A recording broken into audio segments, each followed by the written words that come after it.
బెంగాల్లో ఘోర రైలు ప్రమాదం జరిగింది. న్యూజల్ పాయిగురిలో 2 రైళ్లు ఢీకొన్నాయి.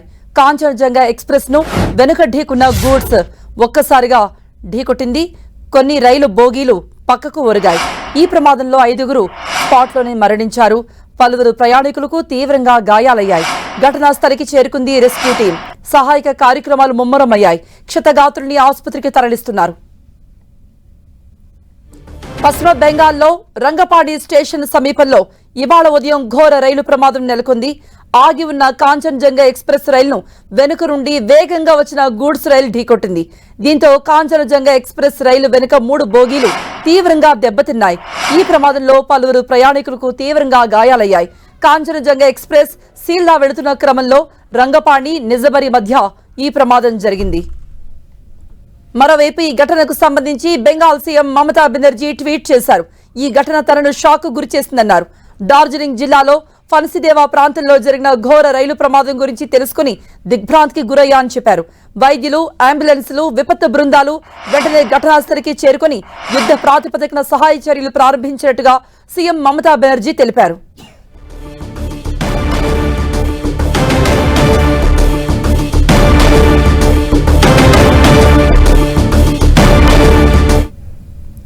రైలు ప్రమాదంపై స్పందించారు రైల్వే మంత్రి అశ్విని వైష్ణవ్. ఎన్ఎఫ్ జోన్లో రైలు ప్రమాదం దురదృష్టకరమంటూ ఆయన ట్వీట్ చేశారు. యుద్ధ ప్రాతిపదికన సహాయక చర్యలు కొనసాగుతున్నాయని తెలిపారు మంత్రి. రైల్వేలు, ఎన్డీఆర్ఎఫ్, ఎస్డీఆర్ఎఫ్ బృందాలు సమన్వయంతో పనిచేస్తున్నాయన్నారు. అటు ఆర్పీఎఫ్ బృందం కూడా రంగంలో దిగింది. మరిన్ని అప్డేట్స్ ఇవ్వడానికి మా ప్రతినిధి గోపి ఫోన్లో సిద్ధంగా ఉన్నారు. గోపి, ఈ ప్రమాదానికి గల కారణాలు? ఇప్పటికే 5గురు మృతి చెందినట్టుగా తెలుస్తోంది. తీవ్రంగా చాలా మంది గాయపడినట్టుగా తెలుస్తోంది. ఆ సమయంలో ఆ 3 బోగీలలో ఎంతమంది ప్రయాణికులు ఉన్నారు? ఉదయం పశ్చిమ బెంగాల్లో ఘోర రైలు ప్రమాదం చోటు చేసుకుంది.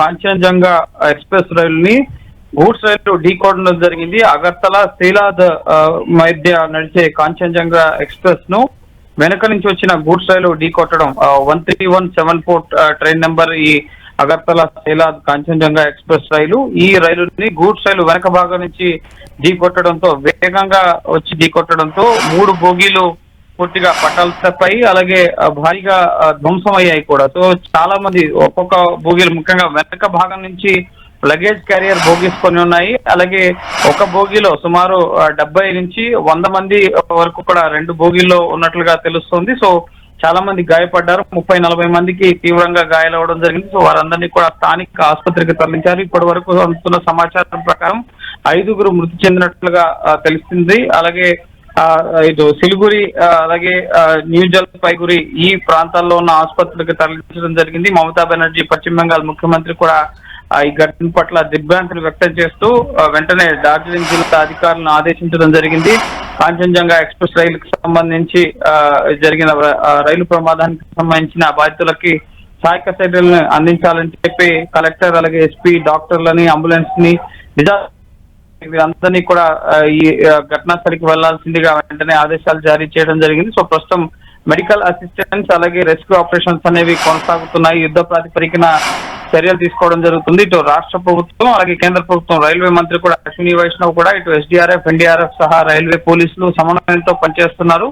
ఈ ఘటన చాలా దురదృష్టకరం అని చెప్పి అశ్విని వైష్ణవ్ తెలియపరచడం జరిగింది. అయితే ఎంక్వైరీలోనే, కోర్ట్ ఆఫ్ ఎంక్వైరీలోనే మరిన్ని వివరాలు తెలిసే అవకాశం ఉంది. లోకో పైలట్ సిగ్నల్ వ్యవస్థని గమనించలేదా, అసలు ఏ విధంగా ఈ ప్రమాదం జరిగిందనే దానికి సంబంధించి రైల్వే డిపార్ట్మెంట్ ఒక ఎంక్వైరీ వేయడం జరుగుతుంది. సో ఈ ఎంక్వైరీలోనే అవకాశం ఉంది. కృప, గోపి, అదే అంటే సిగ్నలింగ్ సమస్య ప్రధానంగా ఈ రైలు ప్రమాదానికి గల కారణమా? ఒకే పట్టాలపై 2 రైళ్లు రావడం అనేది సిగ్నల్ సమస్యనిగా ప్రాథమికంగా ఏమైనా నిర్ధారించారా? ఇప్పటి వరకు సహాయక చర్యలపైనే ప్రధానంగా రైల్వే డిపార్ట్మెంట్ కానీ, ఇటు రాష్ట్ర ప్రభుత్వం కానీ దృష్టి సారించడం జరిగింది. సో ఈ ట్రాక్ మెయింటెనెన్స్ కి సంబంధించి, అలాగే ఈ 2 రైళ్లను కూడా, గూడ్స్ రైల్ అలాగే ఈ కాంచన్జంగా ఎక్స్ప్రెస్ రైల్లో దెబ్బతిన్న భాగాలని ట్రాక్స్ నుంచి తొలగించిన తర్వాత, ముఖ్యంగా ఈ సహాయక చర్యలు ముగిసిన తర్వాత దీనిపైన ఎంక్వైరీ వేయడం జరుగుతుంది. ఏ విధంగా ఈ ప్రమాదం జరిగింది, లోకో పైలట్ తప్పిదం కారణంగా మితిమీరిన వేగంతో సిగ్నలింగ్ వ్యవస్థని గుర్తించకుండా గూడ్స్ రైలు యొక్క లోకో పైలట్ వ్యవహరించాడా, లేక క్లియర్ సిగ్నల్ ఉండగానే ఈ కాంచన్జంగా ఎక్స్ప్రెస్ ను గూడ్స్ రైలు ఢీ కొట్టిందా అన్న అంశానికి సంబంధించి వివరాలు వెల్లడయ్యే అవకాశం ఉంది. అయితే ప్రాథమికంగా అయితే సహాయక చర్యలపైన దృష్టి సారించారు. సో ఖచ్చితంగా ఎంక్వైరీ వేయడం జరుగుతుంది. గతంలో కూడా భారత్ లో ఇటువంటి రైలు ప్రమాదాలు జరిగాయి. చాలా మంది ఎక్కువ ముఖ్యంగా మరణాలు కూడా అత్యధిక స్థాయిలో సంభవించిన పరిస్థితి కూడా ఉంది. సో గతంలో కూడా సిగ్నలింగ్ వ్యవస్థకు సంబంధించి ముఖ్యంగా ఆటోమేటెడ్ సిగ్నలింగ్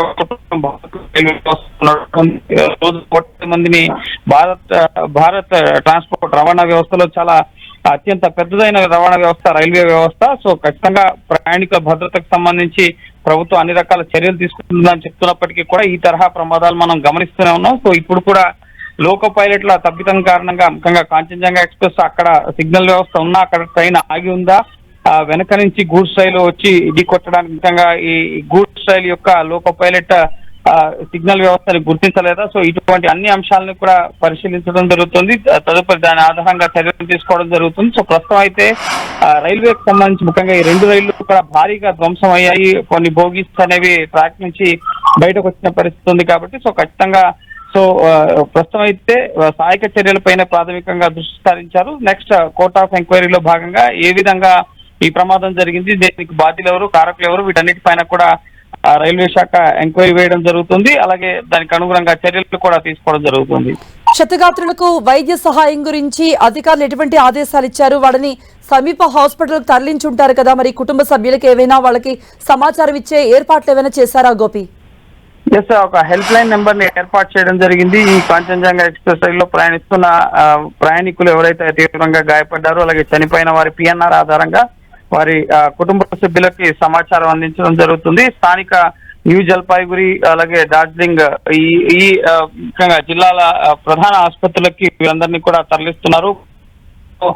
ఈ ప్రమాదం చోటు చేసుకుంది. సో స్థానికంగా ఉన్న గ్రామస్తులు వాళ్ళంతా కూడా ఈ ప్రమాద ఘటనా స్థలి వద్దకు చేరుకుని ముఖ్యంగా రెస్క్యూ టీమ్స్ ఇక్కడ చేరుకోవడానికి కూడా 1-2 గంటల సమయం పట్టిందని చెప్పి అక్కడ ఉన్న ప్రత్యక్ష సాక్షులు చెప్తున్నారు. సో ఖచ్చితంగా స్థానికులు కూడా సహాయక కార్యక్రమాల్లో పాల్గొంటున్నారు. అయితే కొన్ని బోగీలు పూర్తిగా నుజ్జు అయిపోయిన పరిస్థితి ఉంది, 2 బోగీలు పూర్తిగా క్రష్ అయిపోయిన పరిస్థితి. అలాగే ఈ గూడ్స్ ట్రైన్ యొక్క వేగంతో ముఖ్యంగా ఈ కాంచన్జంగా ఎక్స్ప్రెస్ యొక్క బోగీలు అనేవి వెనక ఉన్న గూడ్స్ క్యారియర్ బోగీలు అనేవి ఆ గూడ్స్ ట్రైన్ యొక్క పై భాగానికి ఇంజన్ పై భాగం పైకి గాలిలో ముఖ్యంగా ఒక బొమ్మ రైలు ఏ విధంగా అయితే ప్రమాదం జరిగితే ఉంటుందో ఆ తరహాలో ముఖ్యంగా భయానక దృశ్యాలు అక్కడ కనిపిస్తున్న పరిస్థితి ఉంది. ఎంత మితిమీర వేగంతో గూడ్స్ ట్రైన్ ఈ కాంచన్జంగా ఎక్స్ప్రెస్ ని ఢీకొట్టింది అనేది ఆ విజువల్స్ చూస్తేనే మనకు అర్థమవుతుంది. ఖచ్చితంగా ఒక బోగి మొత్తం కూడా ఇంజన్ పై భాగం పైకి ఉండి గాల్లో ఉన్న పరిస్థితి కనిపిస్తుంది. సో ఖచ్చితంగా చాలా వేగంతో ఈ ప్రమాదం అనేది చోటు చేసుకుంది. సో అయితే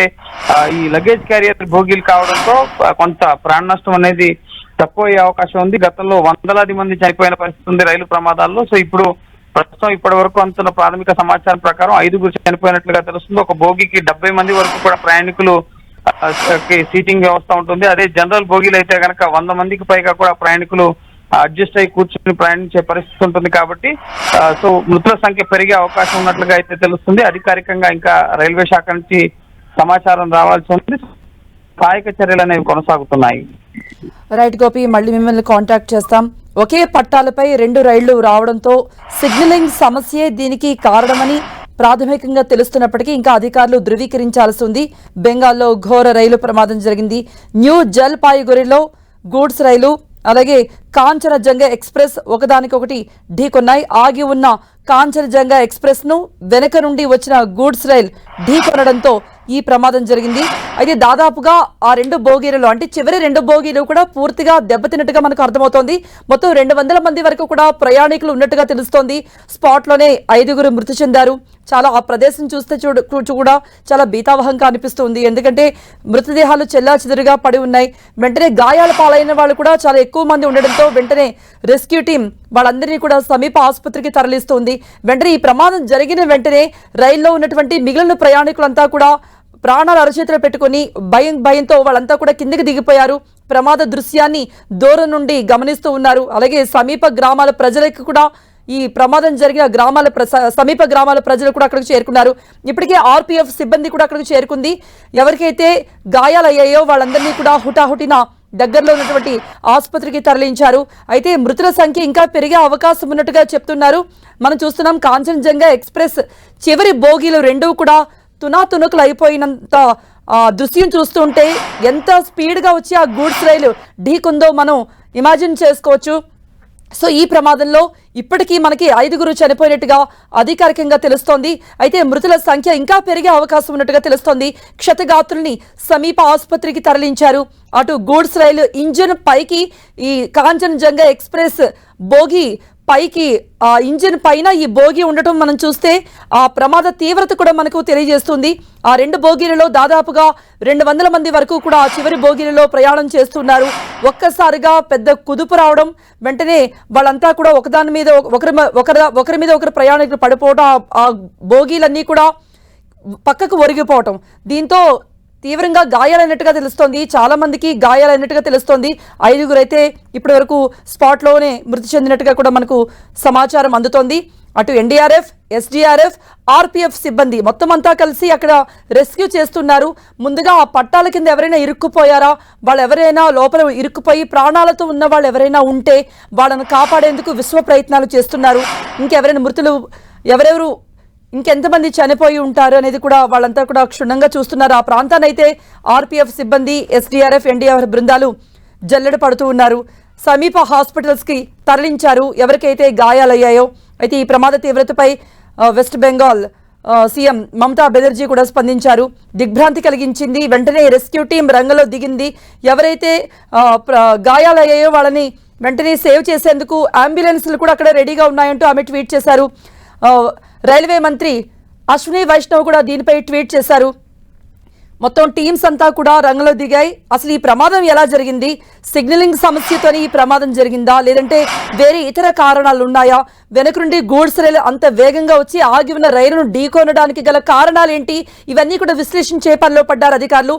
ముందుగా అయితే వాళ్ళ ప్రథమ కర్తవ్యం ఎవరైనా గాయాల పాలై ఉంటే వాళ్ళు వెంటనే కూడా సమీప ఆసుపత్రికి తరలించే ఆ ఏర్పాట్లలో ఉన్నారు. మరికొంతమంది బృందం ఈ యాక్సిడెంట్ ఎలా జరిగింది, ఈ ప్రమాదానికి గల కారణాలు ఏంటి, భవిష్యత్తులో ఇలాంటి ప్రమాదాలు జరగకుండా ఎటువంటి జాగ్రత్తలు తీసుకోవాలి, దీనికి కారణం ఏంటి అనేది కూడా ఆరా తీస్తున్నారు.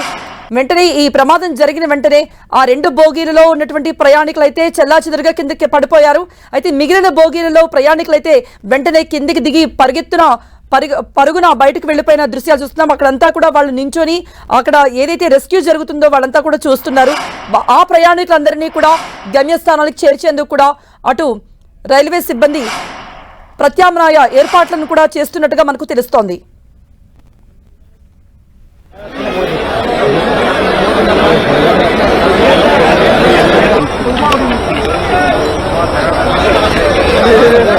तो